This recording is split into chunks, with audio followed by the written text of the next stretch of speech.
What's up, guys, and welcome back to today's episode, Just Gonna Craft It. My name's James. I'm gonna be your craft guide today.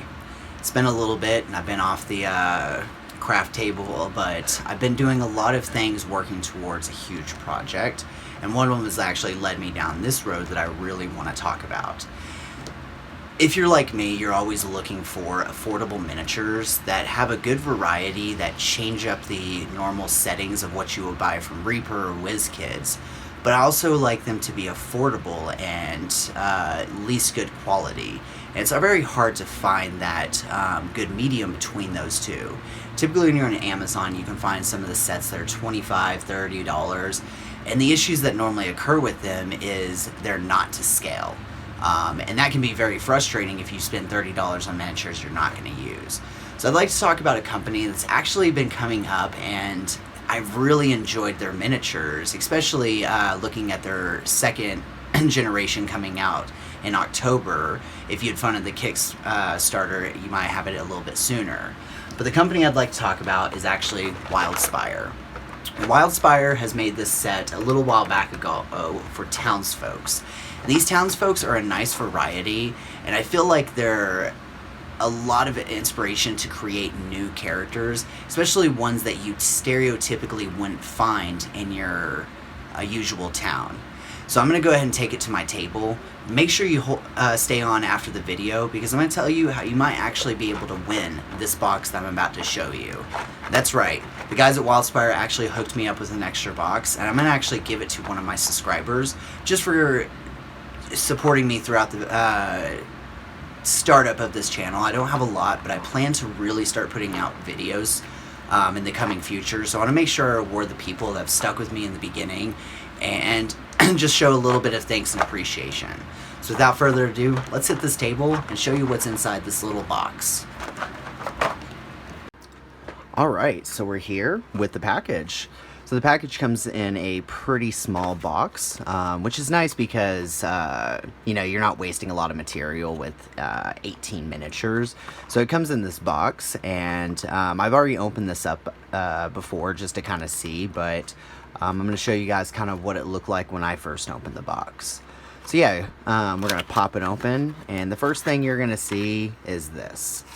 This is a thank you card. And I just always appreciate when companies put this in, but most importantly, it is character sheets. All 18 of these miniatures have backstories as well as names, and what's really cool is even if you don't assign the backstory to the miniature, having these on your computer as just quick improv character sheets where you can have a little bit more details about maybe a person of interest. So these are just nice to have on the side, so if your players begin asking too many questions that you're not prepared for, you just have some back in the backlog. So you do have to take a picture of this QAR, and then you send it to him on Facebook, and he will then send you a PDF for the character sheets. So super cool. Definitely hold on to that once you open it up. And then with these miniatures, I'm going to go ahead and just dump them out. And real quickly, I'm just going to kind of line them up. Awesome. So now that we got them all lined up and orderly, let's go ahead and just kind of take a look at each one of them. Going through, these are Townsfolk, so you're not going to get too many adventures or monsters. But if you are starting out getting miniatures, this is a great value. And at the time of making this video, you can actually get half off. And I think these miniatures come out to like less than $13 or $14. So you're literally paying less than $1 for these miniatures if you jump on this at the time of this video being made. So let's go ahead and see what you would get. So let's go ahead and start with two miniatures together. These are going to be both Catfolks. Tabaxis if you play 5th edition, and Khajiits if you're more of a Skyrim fan. And these two, this one seems a little bit more well decorated in the aspect that maybe he's more noble. He would be a great quest giver. Looking at detail wise, there's not a lot going on. I would maybe have added a little bit more waves to the actual clothing, just to make that visual interest on the backside. And maybe him holding something as well. But he seems really cool. Looks like he might have an interesting quest to give you. So there's a cool little miniature to put a tabaxi in your game as just a regular town folks and not just an adventurer. The next one is the loot player, which is great for a tavern or maybe in the market square trying to get some change. It's just cool to be able to have those, again, different species to describe in your market, in just your town in general. So this is super cool.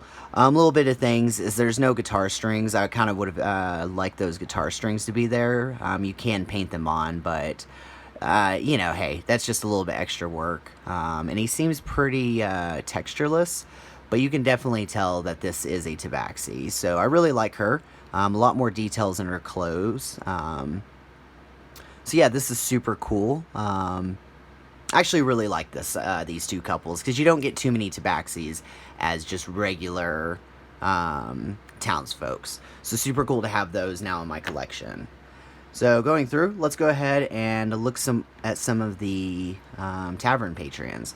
This one I really like. We have a tiefling barkeep, which is super cool because realistically the only barkeep I have is the Reaper one with the kind of fatter bald guy with the big eyebrows. I'm sure most of you guys have seen it or have it to your collection.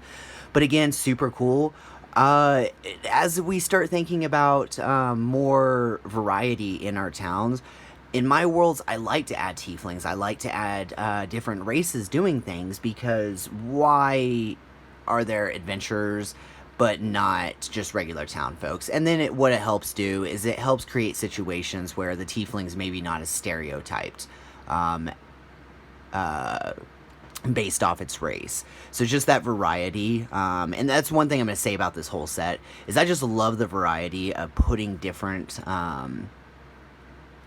characters out there than your stereotypical one. So a tiefling bartender, which he's got his mug, his rag, a lot of great details.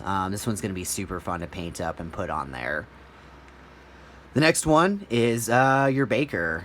One thing I'm going to say is his arm has a lot of space, so you're going to have to clean that up. I don't know if you can see that too much through the focus, but there is a bit of a gap, so you'll have to use some kind of epoxy, or you can just paint over if you don't really care.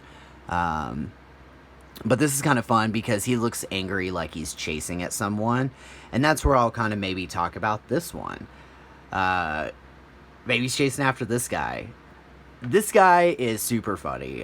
Just a man in a bush running away. I would definitely probably have, you know, some like things trailing after him or something on my board, just to make it look like, you know, hey, he's being caught in the act. But again, the potential of just this, maybe your players want to be doing, like going in camouflage with your ranger, and this is what they're gonna do. So it's super fun, and what I really like about this one is gonna be easy to paint up, so I can really focus on just some cool leg armor.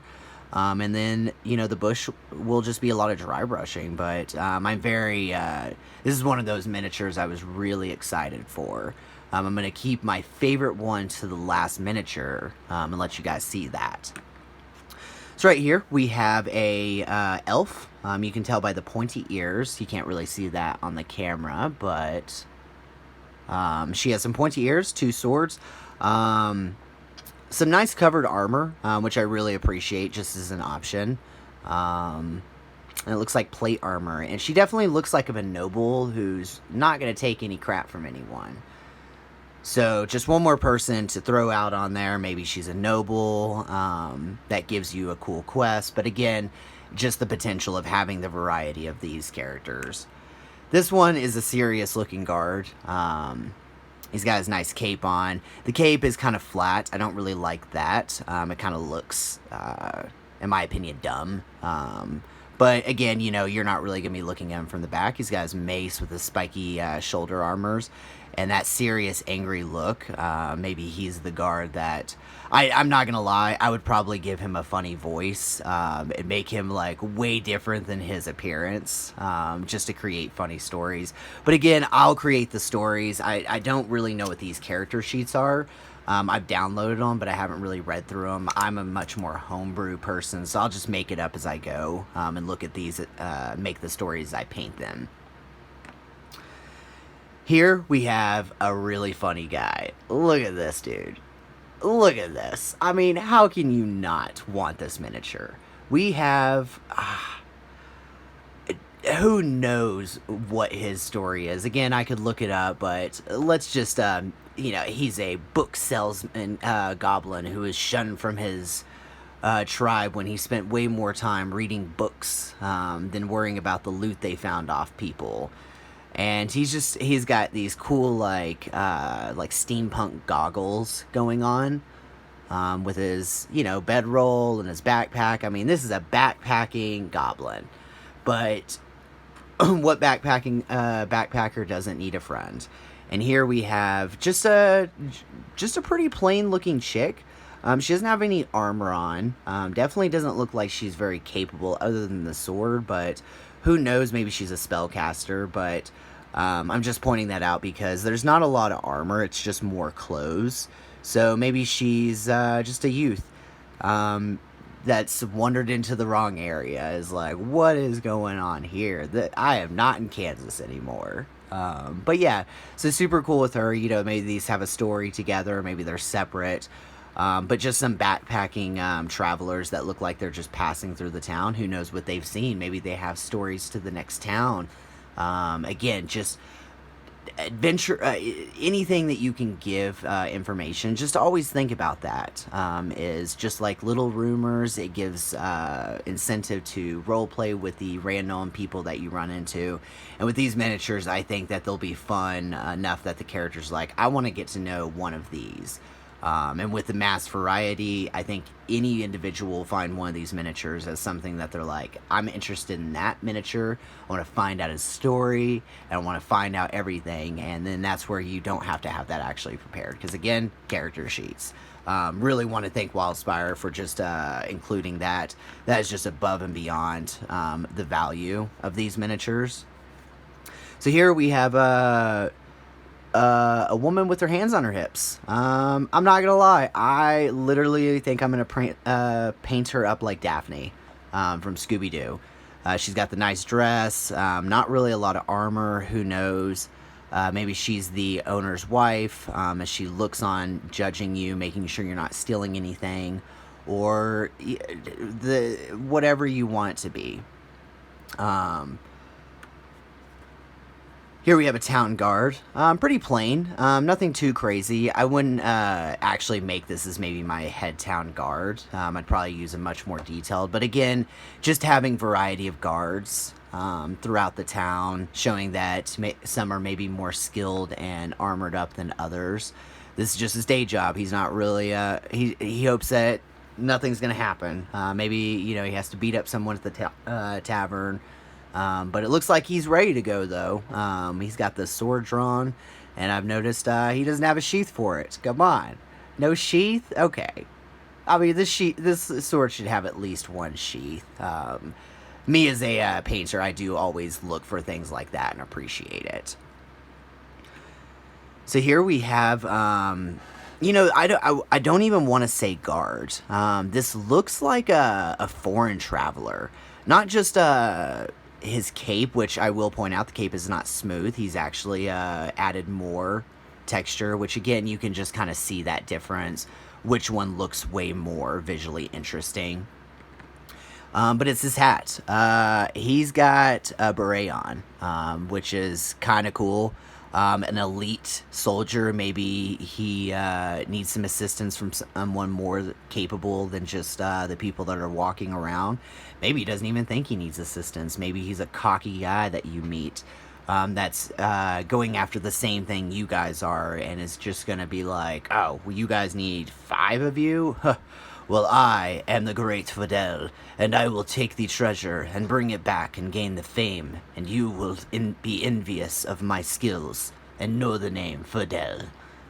Yeah, so again, what I do like about these miniatures is there's not it's not hard to create a story for some of them.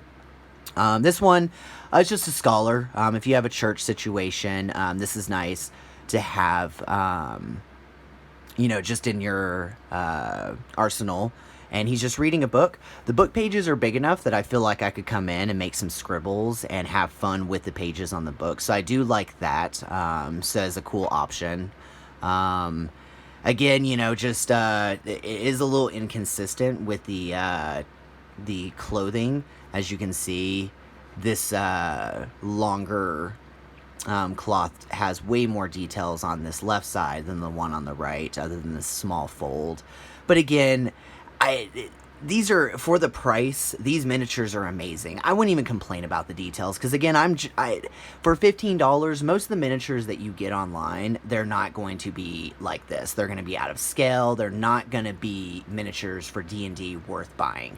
So these, I just feel like there's no competition at this point. And here we have a female dwarven blacksmith, which I really appreciate. Just again, a different variety, different perspectives. This is definitely going to be a blacksmith. Maybe there's two blacksmiths, and they're more partial to, hey, this chick's a dwarf. If there's one thing I know about dwarfs, it's dwarfs know how to make good weapons. So I'm going to go check out her stuff. Looking at the details, a cool, fun shield, a blank canvas. So if you like to do freestyle, you can paint something on. And just a cool little, it's like a warhammer, but it looks like she might use that for smiting more of these swords or that she's forging.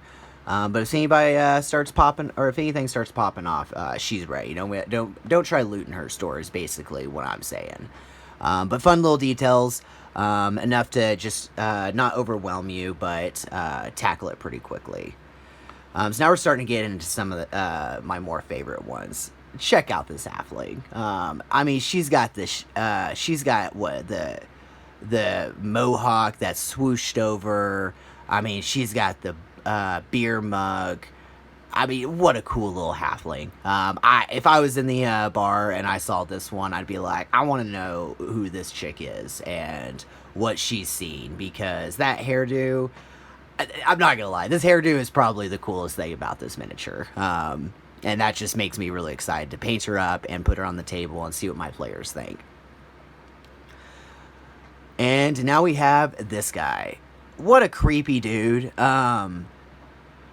It's kind of hard. I kind of want to paint him a little bit more clown-like, to make him more friendly. Maybe he's... Who knows? Who knows what storyline you can create? He's got pointy ears. Maybe he's a monstrous character. Maybe he's a human with a deformed face. But I would definitely make him as an entertainer. He just with this wave, he just seems so friendly that I wouldn't want my players not to want to talk to him. With the top hat and, the long, lanky arms. His arms are literally almost touching his toes. And he's not even bent. I guess he's a bit hunchback, but still. Look at those arms. Maybe he's a bugbear. Oh, he's a bugbear in my opinion. Look at the jaw. Yo, check out my new bugbear. I don't care what it is. This is my new Bugbear Townsfolk guy. Yeah, sweet. So, again, just fun miniatures. Things that you won't find in your normal because of that stereotype. So now we're going to do my second to last favorite miniature, and that's the Doctor. The Plague Doctor is such a cool twist on your potion shops. Typically, they'll just have an alchemist, but, look, exactly what you would think of in that old school, especially if you played Assassin's Creed in the earlier editions. This is where the person that you bought your... kind of vials of potion and stuff off of. And he is decked out. Not only does he have the doctor's bag, I'm not really actually sure what he's holding in his left hand there, but I'm sure it's got some purpose. And just various trinkets, the hat. I am super excited to paint him up. Alright, sorry, ran out of memory there. Of course, right before the last one. So, the last one, which is my favorite, is this. We got 2 goblins sitting on top of each other, disguised up. And, you know, it's not complicated, it's going to be easy to paint. But what a cool miniature. How can you not? I mean, you have the one poking down below. I mean, we have a Little Rascals moments at its best. So, this is probably my favorite one. I would probably create a little bit of an adventure hook, but, I mean, none of these miniatures I look at and think boring. They all just, their poses and their demeanor, I just feel like each one has so much inspiration behind each one. Realistically, I would recommend that everyone buy at least one of these boxes just because of the value. I mean, you get 18 miniatures, not super complicated, just good, simple miniatures to paint up, especially if you're a new miniature painter and you're looking for something to buy to get you on your way. And realistically, Townsfolks are a great place to start. And then you can go out into your monsters. Now, with that all being said, I do want to bring up that this is on the, you can buy these on Amazon or on their page. I think their page actually takes you to Amazon. But looking at these, this was just the first generation. Hey everyone, thanks for joining me for this episode of Just Gonna Craft It. Sorry it wasn't much of a crafting guide, as I usually do, but like I said, I wanted to show off these miniatures because, again, the quality and affordability of these miniatures, they should get a little bit more light and appreciation, especially if you're looking for some good miniatures in the future, because the next set is actually really cool. So join me next week when I announce the winner of who gets this box, as well as showing off the second set of miniatures, and hopefully getting some more support behind this company that I think does a really good job of providing good, affordable miniatures that are super creative, as well as inspirational to a good homebrew. Thanks for joining me, guys, and until next time, remember, you want something cool on your table? You just gotta craft it. Have a good one, guys.